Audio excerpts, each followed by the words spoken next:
ఎలాంటి పరిస్థితిలో రాష్ట్రం ఉంది అన్నది నేను చెప్పాల్సిన అవసరం లేదు. నాకన్నా కూడా కలియుగ రాజకీయాలు ఎలా ఉన్నాయి అని చెప్పి సాక్షులుగా చూస్తూ ఉన్న మీరే నాకన్నా చక్కగా చెప్తారు రాష్ట్రంలో రాజకీయాలు ఎలా సాగుతూ ఉన్నాయి అని చెప్పి. ఈరోజు మొట్టమొదటిసారిగా చూస్తూ ఉన్నాం. రాజకీయాలలో ఎప్పుడు కూడా నేను ఒక మాట అంటూ ఉంటా, విలువలు ఉండాలి, విశ్వసనీయత అన్న పదానికి అర్థం తెలిసి ఉండాలి. అప్పుడే రాజకీయం అనే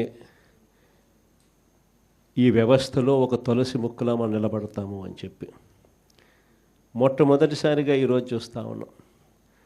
రాజకీయాలను భ్రష్టు పట్టిస్తూ ఉన్న పరిస్థితి ఎప్పుడైనా చూసాము అని అంటే అది చంద్రబాబు నాయుడు గారి పరిపాలనలో మాత్రమే ఇలా భ్రష్టు పట్టించే కార్యక్రమం జరుగుతుంది అని. ప్రజాస్వామ్య పద్ధతిలో ప్రజాస్వామ్యబద్ధంగా ఎన్నిక కాబడ్డ ఎంపీటీసీలను, జెడ్పీటీసీలను, కౌన్సిలర్లను, ఇలా అనేక పదవుల్లో ఎన్నిక కాబడ్డ ఈ ప్రజాప్రతినిధులను ఈరోజు చంద్రబాబు నాయుడు గారు అనే వ్యక్తి తనకు బలం లేకపోయినా,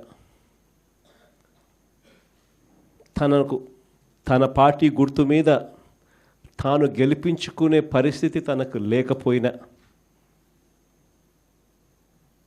వేరే పార్టీ మీద గెలిచిన వ్యక్తులు వీళ్ళు అని తెలిసి ఉన్న, తానే ముఖ్యమంత్రిగా ఉన్నాడు, తానే ప్రజాస్వామ్యాన్ని పరిరక్షించాల్సిన బాధ్యతలో తానే ఉన్నాడు అన్న సంగతి కూడా తనకు తెలిసి ఉన్న, తానే దగ్గరుండి స్వయంగా ప్రజాస్వామ్యాన్ని ఖూనీ చేస్తూ ఉన్న పరిస్థితి ఈ రాష్ట్ర రాజకీయాలలో ఈరోజు జరుగుతూ ఉన్నాయంటే అది ఎంతటి దౌర్భాగ్యపు పాలన అని చెప్పి చెప్పడానికి వేరే ఉదాహరణ అవసరంలా.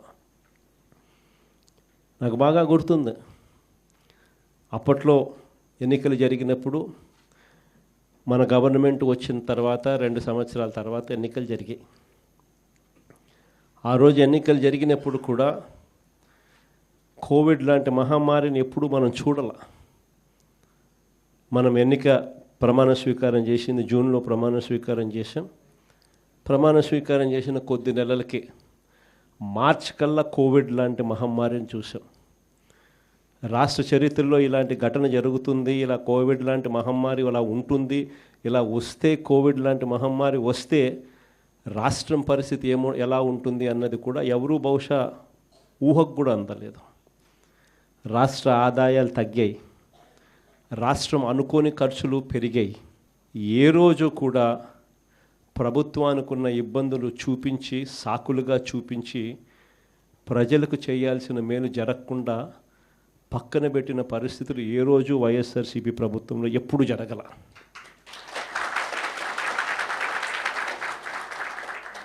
మనకున్న సమస్యలు ఎన్నున్నా కూడా చిక్కటి చిరునవ్వునే చూపించి ఎన్నికల వేళ ఏదైతే మాట చెప్పామో ఆ చెప్పిన ప్రతి హామీని, ఆ మేనిఫెస్టోలో చెప్పిన ప్రతి హామీని సీఎంఓలో నా దగ్గర నుంచి మొదలెడితే ఆ పాంఫ్లెట్ కాగితం కలెక్టర్ల కార్యాలయాల దగ్గర నుంచి, సచివాలయాలు సెక్రటేరియట్లో ఉన్న హెచ్ఓడి కార్యాలయాల దగ్గర నుంచి, సెక్రటరీలుగా పనిచేస్తూ ఉన్న అధికారుల దగ్గర వరకు కూడా ప్రతి కార్యాలయంలోనూ కూడా ఈ మేనిఫెస్టో అన్నది ప్రతి కార్యాలయంలోనూ కూడా డిస్ప్లే పెట్టి ప్రతిరోజు దాన్ని నా దగ్గర నుంచి, మంత్రుల దగ్గర నుంచి, సెక్రటరీల దగ్గర నుంచి, కలెక్టర్ల దగ్గర నుంచి, హెచ్ఓడీల దగ్గర నుంచి ప్రతి ఒక్కరూ దాన్ని చూసేట్టుగా చేసి ప్రతిరోజు దాని గురించి ఆలోచన చేసి ఏకంగా ఎన్నికల్లో మేనిఫెస్టోలో చెప్పిన హామీలన్నీ 99% అమలు చేసిన పాలన ఏదైనా జరిగింది అని అంటే అది వైఎస్ఆర్సీపీ పాలన అని చెప్పడానికి గర్వపడతాను.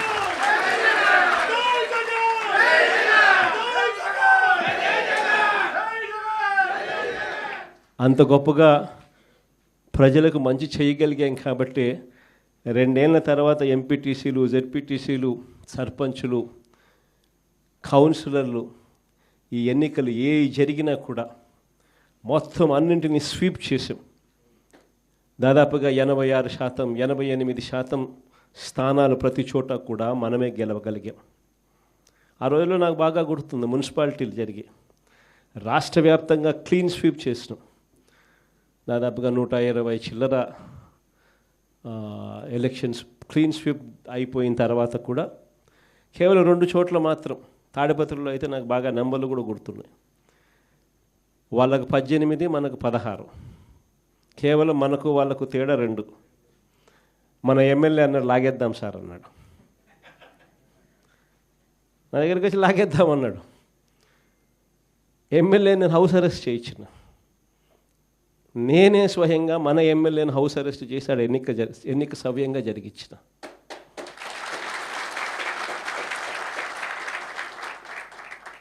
వైఎస్ఆర్సీపీ హయాంలో అంతగా ప్రజాస్వామ్యానికి కట్టుబడి ప్రజాస్వామ్యానికి పరిరక్షకులుగా ఉన్న ముఖ్యమంత్రి స్థానంలో ఉన్న వ్యక్తి పాలన ఎలా చేయాలి అని చెప్పి చూపించాడు ఆ రోజు మున్సిపల్ ఎన్నికలు. ఈరోజు ఏం జరుగుతూ ఉంది? దగ్గరుండి ప్రజాస్వామ్యాన్ని ఖూనీ చేస్తూ ఉన్నారు. దగ్గరుండి ముఖ్యమంత్రి స్థానంలో ఉన్న వ్యక్తి కుప్పంలోనే తాను ఇదే పని చేస్తూ రాష్ట్ర వ్యాప్తంగా ప్రతి చోట కూడా ఇదే చేయమని చెప్పి తన ప్రతి ఎమ్మెల్యే అభ్యర్థికి, తన నియోజకవర్గాల్లో ఉన్న వాళ్ళందరికీ కూడా ఇదే మాదిరిగా ప్రోత్సహిస్తూ ప్రజాస్వామ్యాన్ని దగ్గరుండి ఖూనీ చేస్తూ ఉన్నారు. ఇలాంటి చెడిపోయిన రాజకీయ వ్యవస్థలో విలువలకు తావిచ్చి విశ్వసనీయత అన్న పదానికి అర్థం చెబుతూ ప్రజల తరపున నిలబడడానికి సిద్ధమై ఎంపీటీసీ లాంటి చిన్న పోస్టుల్లో ఉన్న వాళ్ళైనా, కౌన్సిలర్ల వంటి చిన్న పోస్టుల్లో ఉన్న వాళ్ళైనా, జెడ్పీటీసీల వంటి చిన్న పోస్టుల్లో ఉన్న వాళ్ళైనా ఏకంగా చంద్రబాబు నాయుడు గారి ముఖ్యమంత్రి స్థానంలో ఉన్న వ్యక్తికి కూడా, అయ్యా చంద్రబాబు, రాజకీయాలు నీ మాదిరిగా కాదు చేయాల్సింది, మమ్మల్ని చూసి నేర్చుకో అని చెప్పి చంద్రబాబు నాయుడికి గుణపాఠం చెప్పే పరిస్థితిలో రాజకీయాలు చేసిన మీకు హ్యాట్స్ ఆఫ్ చెప్తూ సెల్యూట్ చేస్తా ఉన్నా. ఎందుకనంటే రాజకీయాలలో విలువలు, విశ్వసనీయత అన్నది ఎంత అవసరమైన పాయింటో ఈ ఒక్క ఉదాహరణ చెప్తాం.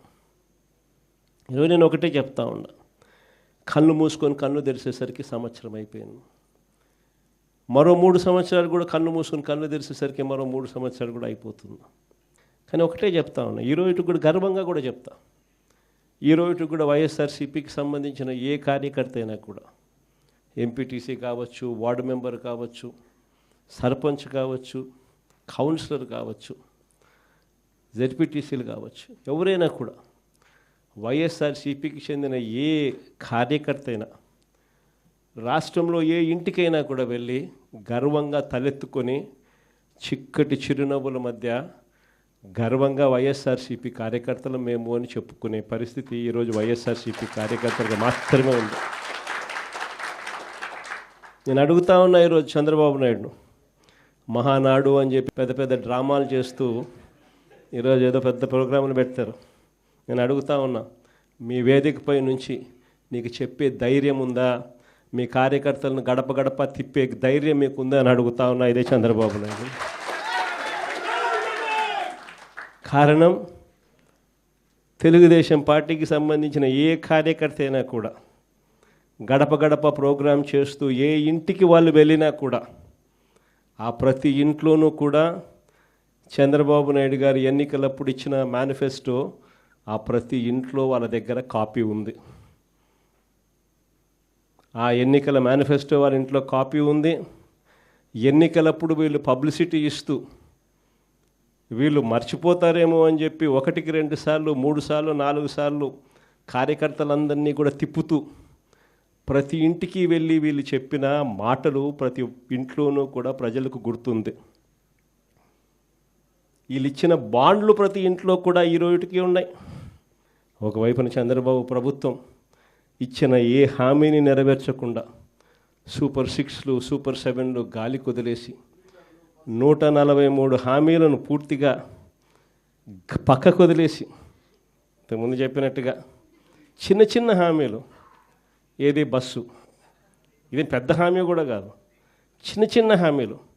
మా కడపలో మహిళలందరూ ఎదురు చూస్తూ ఉన్నారు, ఎప్పుడెప్పుడు చంద్రబాబు ఇది చెప్తాడా, ఎప్పుడెప్పుడు ఇది అయిపోతుందా, విశాఖపట్నం పోయి అట్లా రావచ్చు కదా, పొద్దున పోయి సాయంత్రానికి విశాఖపట్నం రావచ్చు కదా అని చెప్పి మా వాళ్ళందరూ ఎదురు చూస్తూ ఉన్నారు.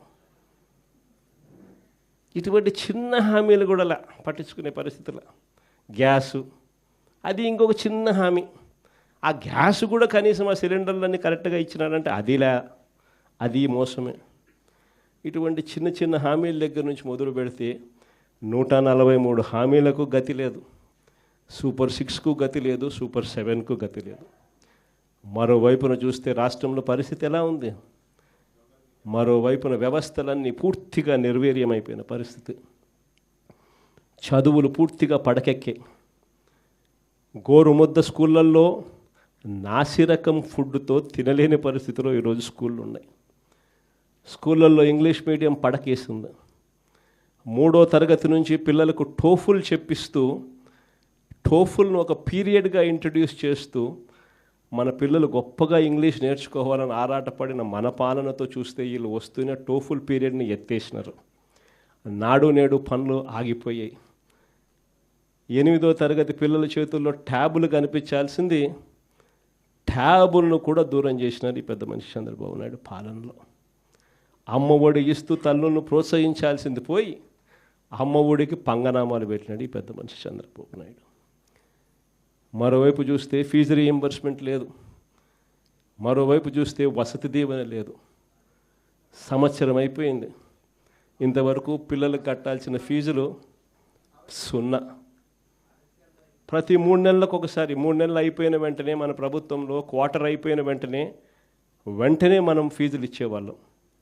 నెక్స్ట్ క్వార్టర్ లేకి పడుతూనే ప్రతి క్వార్టర్ ఫీజులు మనం 3 నెలలకు ఒకసారి అయిపోయిన వెంటనే ఇచ్చే పరిస్థితి నుంచి ఈరోజు సంవత్సరం అయిపోయింది, ఫీజుల గురించి పట్టించుకునే నాతులు లేడు. ఫీజులు చూస్తే ఒకవైపున బాదుతూ ఉన్నారు, మరోవైపున పిల్లలను చదివించలేక తల్లిదండ్రులు చదువులు మానేస్తూ ఉన్న పరిస్థితులు. వసతి దీవెన పడకేసేస్తుంది. మరోవైపున చూస్తే వైద్యం, ఆరోగ్యశ్రీని మన హయాంలో 1000 ప్రొసీజర్లను 3300 ప్రొసీజర్లకు తీసుకొని పోయి 25 లక్షల దాకా ఉచితంగా వైద్యం అందించి, గ్రామంలోనే విలేజ్ క్లినిక్ పక్కనే పెట్టి ఫ్యామిలీ డాక్టర్ కాన్సెప్ట్ తీసుకొని వచ్చి గవర్నమెంట్ హాస్పిటళ్లలో 0 వేకెన్సీ పాలసీని తీసుకొని వచ్చి ఏకంగా బ్రహ్మాండమైన పాలన మనం అందిస్తే, ఈరోజు నెట్వర్క్ హాస్పిటల్స్కి సంబంధించి సంవత్సరం అయిపోయింది, ప్రతి నెల 300 కోట్లు ఆరోగ్యశ్రీ కింద డబ్బులు ఖర్చు అవుతాయి. సంవత్సరం అయిపోయింది, 3600 కోట్లు, 300 ఇంటూ 12 నెలలు, రూపాయిల ఆరోగ్యశ్రీ హాస్పిటల్ మొత్తం, నెట్వర్క్ హాస్పిటల్స్ మొత్తం పూర్తిగా ఆరోగ్యశ్రీ పేషెంట్ను చూడడం మానేసినారు. ఈరోజు పేషెంట్కి ఏదైనా వైద్యం పరంగా ఏదైనా ఇబ్బంది వస్తే హాస్పిటల్కి పోతే ఆరోగ్యశ్రీ పేషెంట్కి అందక పేషెంట్ అప్పుల పాలైతే తప్ప వైద్యం అందని పరిస్థితిలో ఈరోజు వైద్యం పరిస్థితి.